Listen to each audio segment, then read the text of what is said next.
Bismillahirrahmanirrahim. Assalamualaikum warahmatullahi wabarakatuh. Rekan-rekan, ketemu kembali dengan saya Eko Murianto di Dadi Dimar.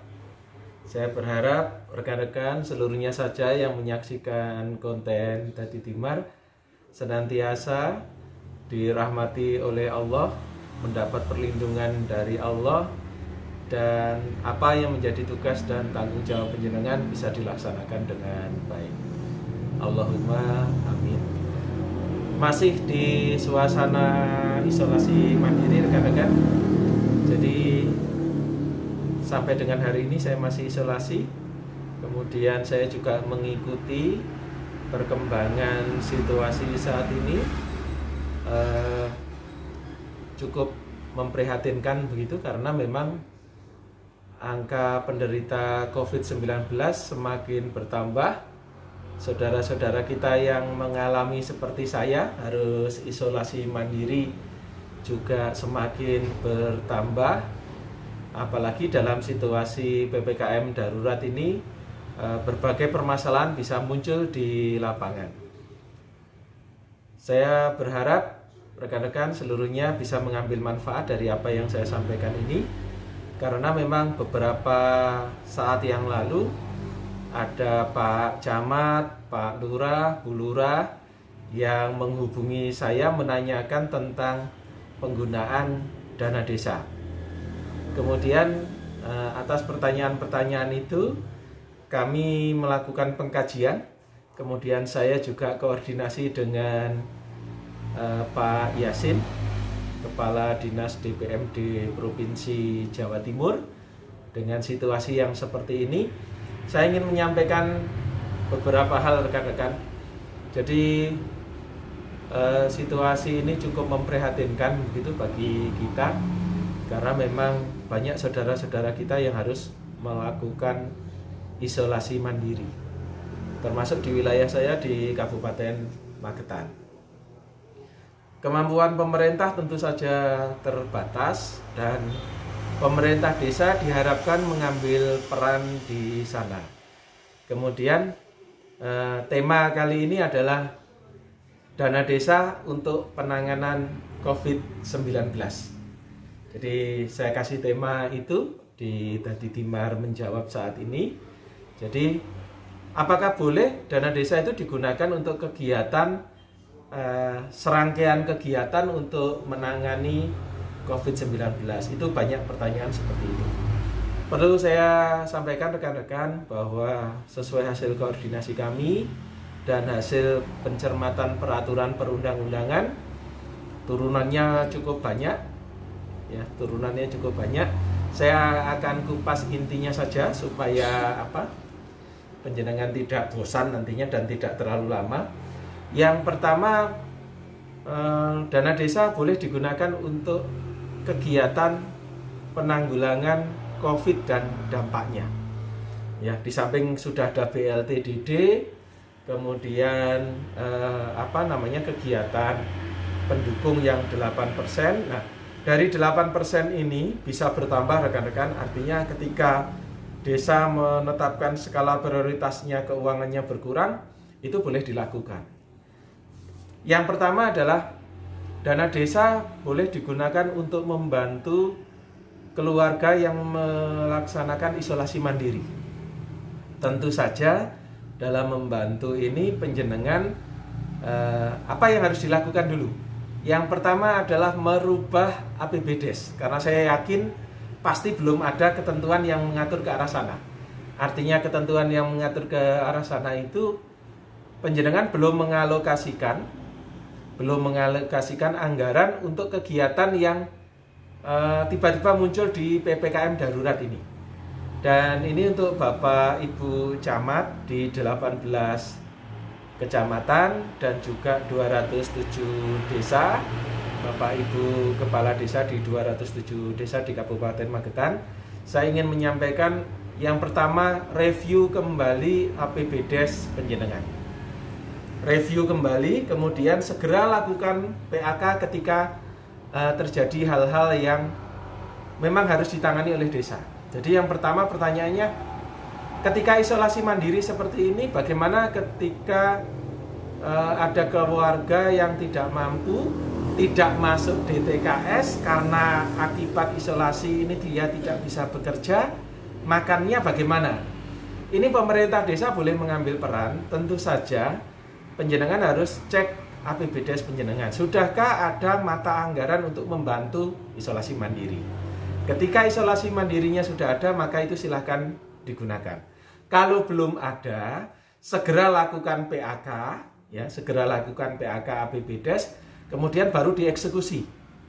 Baru dieksekusi. Jangan terbalik, dieksekusi dulu baru PAK. Ini tidak boleh.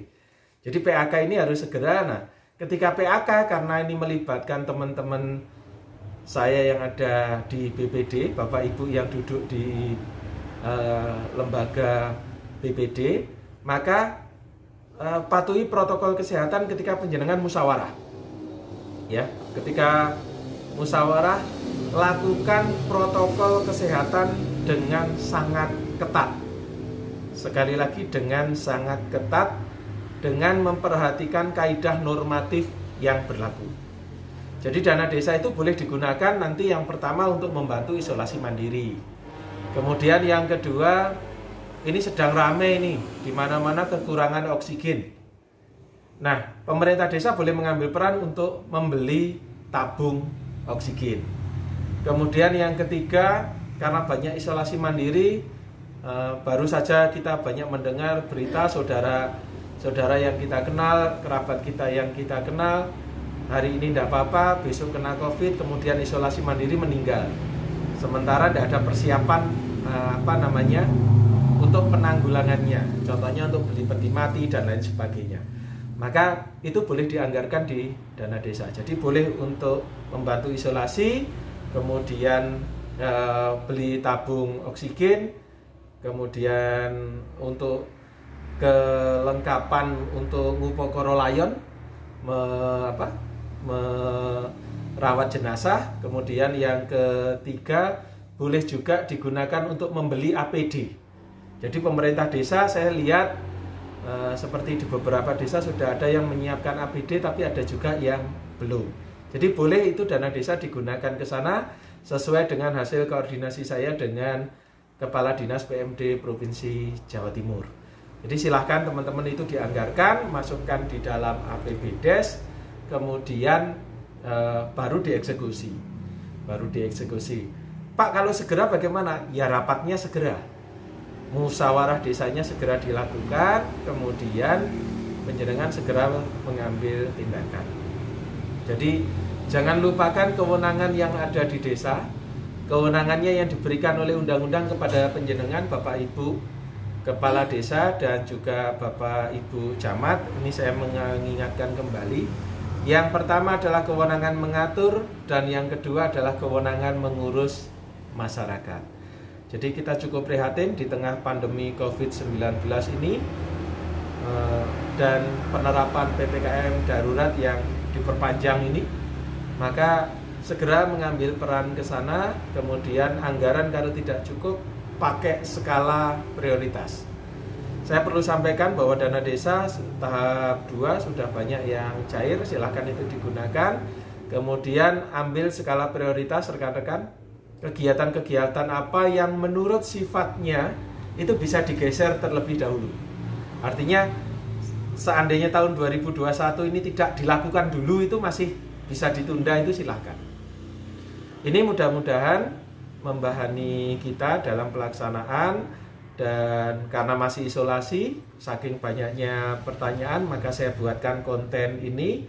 Mudah-mudahan konten ini bisa mewakili, memberikan penjelasan bersama. Boleh diputar ketika nanti penjenengan melakukan musdes, rujukannya sama, mulai dari Permendagri sampai dengan Inmendagri yang saya yakin penjenengan sudah hafal semua, itu tinggal melaksanakan sepanjang itu untuk penanganan COVID-19. Termasuk kemarin ada yang menanyakan, Pak, ini untuk pemakaman bagaimana? Ini tidak ada yang berani memakamkan, takut untuk pemulasaraan jenazah atau merawat jenazahnya itu sampai dengan pemakaman bagaimana? Boleh desa menganggarkan kegiatan untuk itu. Tetapi yang perlu diingat, asas normatif dan asas kepatutan harus benar-benar panjenengan perhatikan. Jangan sampai kita melakukan dengan niat baik, dengan cara yang baik, tapi prosedurnya itu tidak lengkap, di kemudian hari muncul permasalahan. Saya sangat tidak berharap itu rekan-rekan. Jadi sekali lagi untuk Bapak Ibu Camat dan juga Bapak Ibu Kades yang saat ini bertugas, karena kita masih dalam level 3 sesuai dengan data di posko COVID-19, kabupaten kita masih di level 3 dan masuk dalam kondisi darurat penanganan COVID. Marilah kita berbuat bersama-sama. Sepanjang kita diberikan amanah oleh Allah, dititipi amanah untuk mengatur dan mengurus masyarakat, gunakan kewenangan ini dengan sebaik-baiknya, dengan memperhatikan asas normatif dan kaidah kepatutan terhadap mekanisme penggunaan barang dan jasa. Jadi sekali lagi, silahkan kalau ada yang pengen beli oksigen, peti mati, APD, membantu saudara kita yang isolasi, kemudian tetapkan standarnya dengan keputusan kepala desa. Setelah musdes, berdasarkan hasil musdes itu, panjenengan membuat peraturan kepala desa dan besarannya bisa ditetapkan dengan keputusan kepala desa. Ini untuk membentengi diri kita ketika terjadi sesuatu, administrasinya sudah komplit di situ. Itu rekan-rekan sedikit penjelasan saya karena masih isolasi ini. Sekali lagi saya mohon doanya, mudah-mudahan keluarga saya segera keluar dari situasi pandemi ini, segera sembuh kembali, kemudian bisa beraktivitas kembali, dan walaupun isolasi tidak mengurangi makna. Mudah-mudahan apa yang saya sampaikan ini benar-benar bisa dikaji dan dipedomani rekan-rekan. Jadi tetap perhatikan kaidah normatif yang ada, kemudian silahkan panjenengan berimprovisasi sepanjang dalam penanganan COVID-19. Terima kasih, semoga keluarga kita, desa kita, kecamatan kita, kabupaten kita selalu dijaga oleh Allah, bisa melewati masa-masa sulit di PPKM ini, di pandemi COVID-19 ini, dan kita semuanya bisa melewati situasi ini dengan selamat dan penuh keyakinan. Tetap semangat, berikan informasi-informasi yang menenangkan, dan sekali lagi berikan informasi yang konkret ke masyarakat, ajak masyarakat secara bersama-sama untuk menerapkan protokol kesehatan lebih tepat lagi. Terima kasih, itu saja yang dapat saya sampaikan. Matur nuwun, sampai ketemu dengan saya Eko Muryanto di Dadi Timar selanjutnya. Assalamualaikum warahmatullahi wabarakatuh.